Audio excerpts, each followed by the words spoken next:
on spoiler territory. You have been warned. Okay, so Matt Damon's in this movie. Yeah, that's hilarious. There's a scene where, like, at the end of The Dark World, Loki is Odin. Spoiler for The Dark World. Loki is Odin. He takes Odin's place. And so at the beginning of the movie, Loki is Odin, and he's putting on like this play of like his death. Reenacting it. This reenactment of his death. And the guy who plays Thor is Chris Hemsworth, his actual brother who's on Westworld. Mm-hmm. And the guy who plays Loki is Matt Damon. And it's hilarious. And the guy who plays Odin is Sam Neill. Like it's a little funny like little sequence. But that whole thing with him being Odin, I thought that would have played like a bigger part in the movie. That's probably resolved like 15 minutes in. Yeah. Like for like something that was kind of set up something that was kind of set up at the end of Dark World. I mean, that didn't bother me though, because like I said, like I didn't see Dark World, so like I mean, it didn't bother me, but I was just like, oh, that was kind of resolved. Yeah. I don't think it's a problem. I think it was more like Taika Waititi was like, that's not really something I want to go into like in the direction I want to go to. So like, we'll just knock that out of the way. Yeah. But what we were talking about earlier about something maybe not being like emotionally investing was the death of Odin. Yeah. Because to me, Odin's never really been like a drawing point for like this franchise. I don't know. Because Anthony Hopkins has just kind of walked through it and hasn't really cared. The most I've seen him care was him playing as Loki, as Odin, just having a weird little fun time. Right. Otherwise, he doesn't care. Yeah, I mean, like you said, I never saw Dark World, so I never saw how it was in that. But in Thor, he's just a guy, and like, yeah, That's description. And then like you said, like the fun like Loki Odin. Yeah. But yeah, like his death is really like it has weight. It's early and like it has weight to it because it like kicks off Hela and all that. But like it's still like he dies and you're just like, oh, okay. Oh yeah, I wanted to start with the spoilers with that stupid Matt Damon reference. But like Hela, it ends up being Thor and Loki's like sister. Yeah. And like Thor's sister. Thor's biological sister. Mm-hmm. Like she's a child that Odin had before Thor and was his like executioner and like his like basically like his general in battle, and they conquered like a whole bunch of like realms and all that kind of stuff. So she comes back after Odin dies because she's like, I guess, like in this mind prison. I don't know. That's not really gone into. But I think he like banished her to some like dimension. I know, but the lock kind of broke whenever he died. So then, that kind of like lets her into this world. Then she like easily makes like mincemeat of like Logan, of Thor and Loki. Yeah. And just kind of like Asgard. And then just easily takes like Asgard. And so all like Thor's friends. All of Thor's friends. Yeah, just kills off. Exactly. The I forgot who Jamie Alexander plays. Like the girl Jamie Alexander actually isn't in this. That's what I'm saying. She's not in this movie, but the two guys, mm-hmm. Like the little, I think it's like a little dwarf guy and Zachary Levi, are immediately like like they pop up and then are stabbed and killed. And then the other one of the Warriors 3, he fights her for a bit and then dies at the end. Right. That's a big battle. Immediately it's killed. Right. Like not even 10 minutes after the other dudes got killed. Yeah. So yeah, they didn't play a huge role in this movie. Not that they ever really did. Yeah, but in the first movie, they were kind of big, but they were just more like comic relief and stuff. Yeah, and then the second movie, they didn't really serve any purpose, and then here, it's just cannon fodder. Yeah, that's what it kind of felt like. Another one of those things, like, it's not really something I want to deal with in my movie. Yeah. So like, kills them all. But Scourge was Carl Urban's character. He had a pretty nice arc. Yeah, a predictable, but like I think an emotionally satisfying arc. Mm-hmm. Like whenever spoiler, he died at the end of it. I was like, oh, like I saw it coming, but I'm still sad. Like it was nice. He's like Hela's like basically executioner, like her like right hand man, mm-hmm. and then like, but like every time she tells him to do something, he like, especially with like murdering people, like they pull a random girl out, and he's like, oh, like. She's like, cut her head off. And he's like, he gives like sideways looks like every time he's told to do something. Like he's totally gonna like switch sides by the end. Yeah, for an executioner, he's not a very good executioner at all. But the scene is very well done and it's played well by him, so it kind of picks up on that, even how predictable it is. But Valkyrie's really good. Like Very good. I really like her whole backstory with like she had faced Hela before Mm-hmm. and was like yeah, running away from it. And, like, it was running away from Asgard. Exactly. Yeah. And I really like the okay. I like the whole dynamic between Thor and Loki, but I think if it keeps going like the same way it is, it's gonna be like Xavier and Magneto, where like it's kind of the same thing. I Like don't- 8 movies in. I don't think it's gonna head in that direction because that one seemed like it got stale kind of fast. This one still has lots of energy left, and ultimately, I don't think they're gonna go much longer with this, regardless. But it's like they bond, Loki tricks him. And this movie had kind of like a nice twist on it, where like Loki tricked him, but also like Thor tricked him. So that was Yeah. pretty cool. Mm. And it was just, what's the like get help? Yeah. Get help. I want to get help. Yeah. In case y'all didn't watch the movie and for some reason you're watching this, thank you. Thanks. But Thanks for your dedication. they do like a little like trick to try and trick the guards, where Thor is like carrying Loki on like his shoulder, and he pretends that Loki's injured, and he's like starts screaming for guards when they come out the elevator. He's like, "Oh, get help! My brother's wounded!" and then throws Loki at him.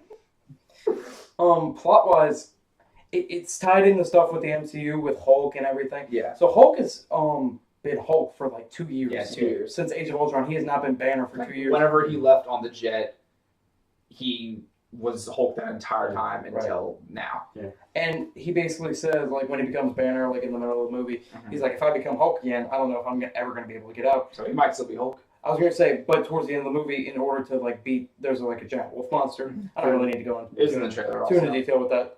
No, I mean, I just like, Yeah, no. I'll just leave it at giant wolf monster. Mhm. And so he has to fight this giant wolf monster. So he turns into the Hulk, and he doesn't turn back by the end. Slams on the bridge. Yes. His body. He doesn't turn back into like Bruce Banner by the end of it. So like that could be a recurring problem going into the MCU. Yeah. But there's nothing a whole lot throughout this movie. There's nothing really to do with like the Infinity Stones. Other You than mentioned the this at the Tesseract. beginning. There's gags, but there's nothing like. There's no like. Hela doesn't want the Infinity Stones. Yeah, Or, like, there's nothing plot wise to do with it. But the Infinity Stones are in the movie, but there's nothing plot wise. Which is fine with me. I just that was an overused trope throughout, mainly the first phase and a good bit of the second phase. So I'm glad that we're steering away from that, even if admittedly we probably need to wrap that up to That's get what to I'm Infinity kind of War. saying. But there's nothing like leading into Infinity War with that movie.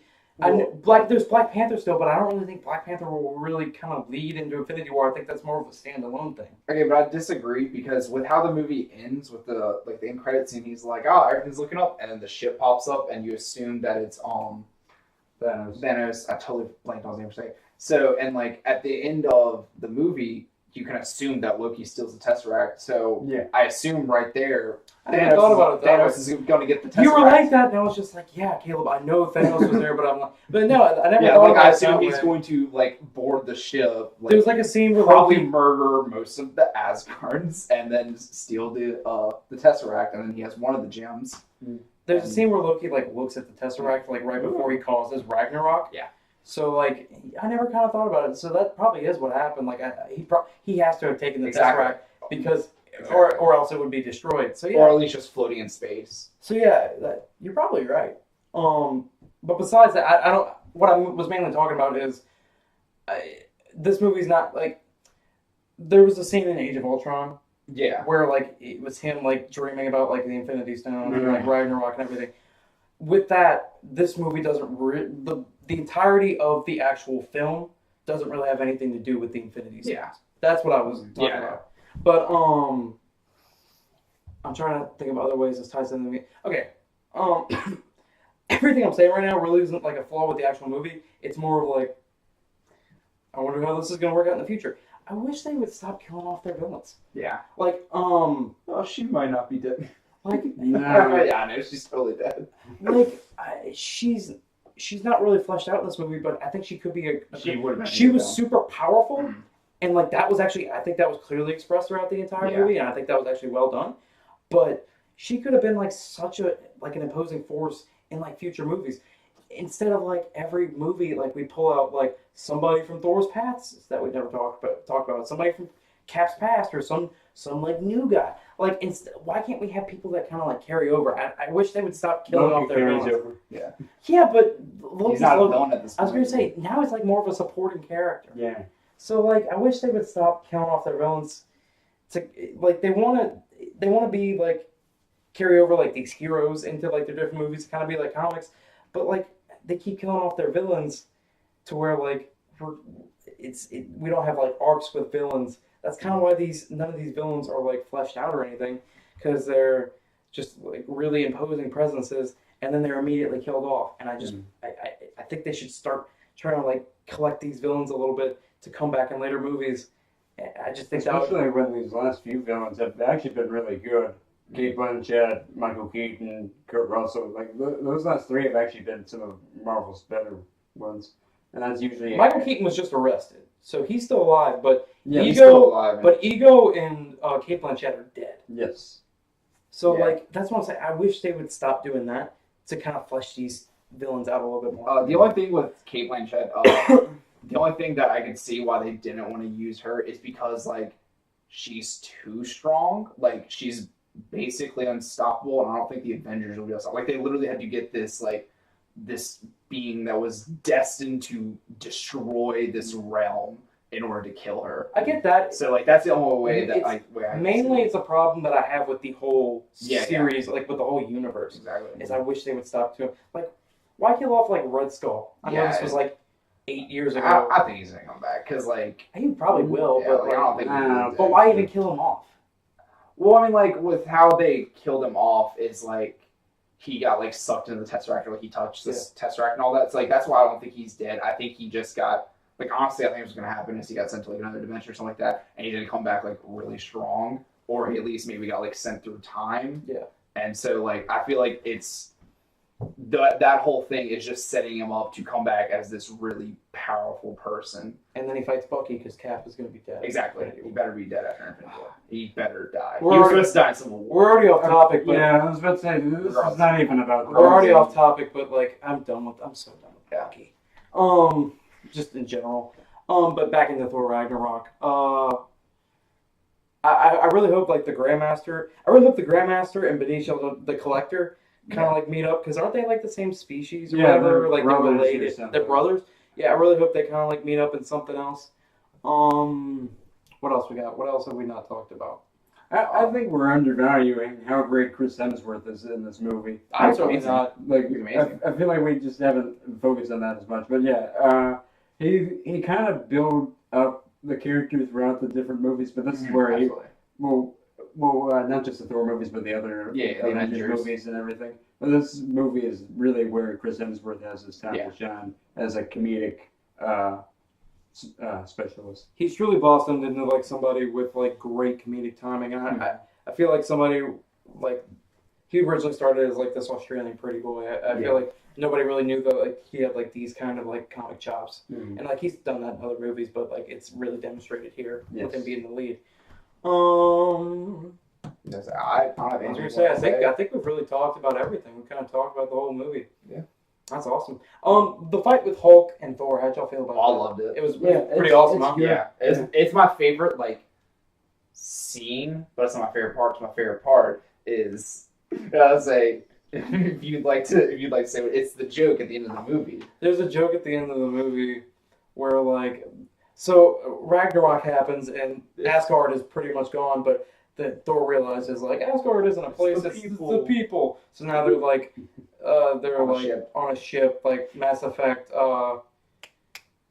Tally style. No, like what's the Quarian, like Mass Effect Quarian style, like they live on a ship so like they're all like, where you want to go? And like Thor just asks like this side character, he's like, hey like Mick, where do you want to go? And like Taika Waititi's character, he goes, oh, Mick is dead. Like I stepped on him on the bridge. I've been carrying his body. And I've been carrying his body because I feel bad. And then he wakes up and he's like, oh, you're still alive. What was your question again?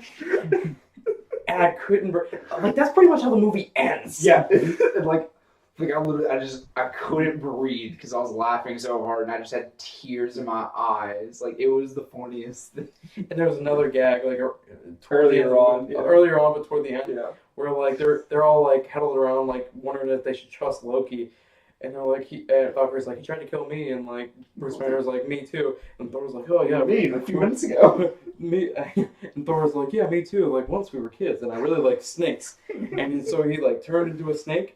And he knew I would pick it up to admire the snake. And when I picked it up, he turned back into himself and he was like, "Ha ha, it's me!" And then he stabbed me. We were 8 at the time. This movie's got all sorts of stuff like that. And if you've seen What We Do in the Shadows or Hunt for the Willow People, you'll, it's kind of like that kind of humor, and it's great. But overall, I think it's a great recommend. I think we can go ahead and start rating it now. Shall we start it? Caleb, you rate it first. All right. I thoroughly enjoyed it. I'm definitely gonna go see it again. I'm probably gonna see it again this week. I want to amazing. It again. I'm at like a 9, just because it's such a fun like movie that I feel I'd be able to watch a lot. I've talked about it a lot. I'm also at a 9. Yeah. I'm gonna go 8.6, mainly because of my problems with the first act, which I felt was a bit iffy. But I felt like the second act and the third act were so good that it made up for it for the most part. Okay, well that's some pretty high marks all the way around, and it's getting great reviews all around. Go see Thor Ragnarok. But that will wrap us up for today, and as always, we are Sharp Jump Back.